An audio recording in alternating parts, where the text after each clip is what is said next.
Depuis quelques jours, Donald Trump a intensifié sa guerre contre la machine de guerre de Poutine. Une offensive inattendue, dirigée sur un point névralgique, le pétrole russe. Pourquoi cette cible?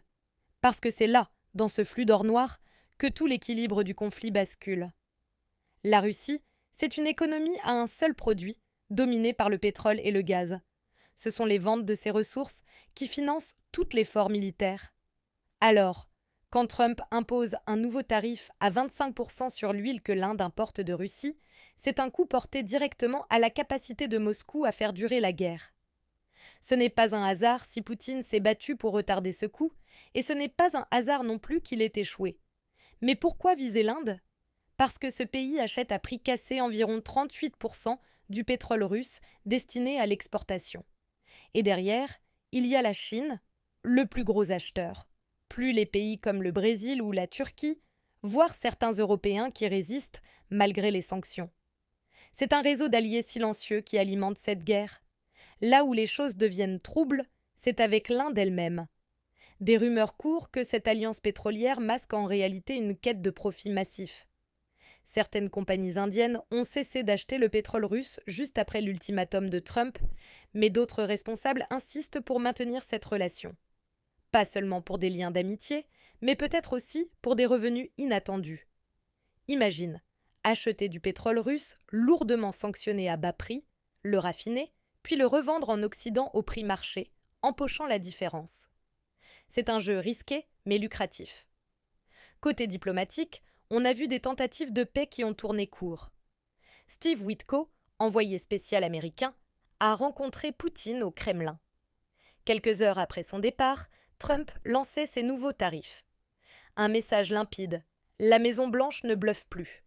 Poutine, lui, propose une trêve aérienne pour gagner du temps et repousser l'impact des sanctions. Une trêve qui, selon les observateurs, n'est qu'une ruse. Quelques heures après avoir accepté verbalement cette trêve, la Russie intensifie ses attaques par drone sur les infrastructures ukrainiennes. Mais pourquoi cette duplicité? Simplement parce que Poutine croit encore qu'il gagne. Selon des rapports internes, il reçoit uniquement des bonnes nouvelles de son entourage. Un entourage terrifié à l'idée de lui déplaire. Poutine ignore que derrière son mur de désinformation, son armée progresse lentement, très lentement.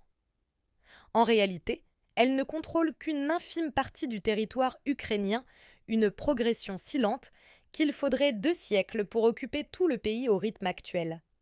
Cette illusion de victoire s'étend aussi à l'économie. La Russie a complètement réorienté son industrie vers la guerre, au détriment des besoins essentiels de sa population. Prenez l'exemple étonnant des boulangeries. Là où auparavant on faisait du pain, elles fabriquent maintenant des drones. Et ce malgré une pénurie de nourriture qui pousse les Russes à acheter des tranches de pain minuscules, emballées séparément, tant l'offre ne suit plus la demande. C'est un effondrement économique à l'ancienne, un retour à une économie dirigée à la soviétique, où l'armée passe avant tout. Cette transformation extrême, décidée par le Kremlin, est un pari risqué, soutenir la guerre coûte que coûte, même si cela plonge le peuple dans la misère.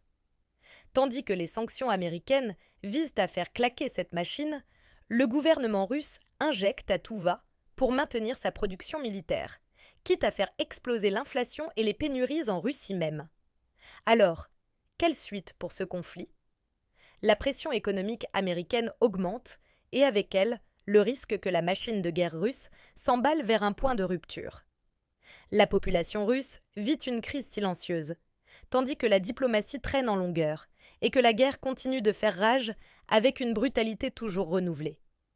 C'est une guerre qui se joue aussi bien dans les champs pétroliers que sur les lignes de front, une guerre d'épuisement dont l'issue reste incertaine,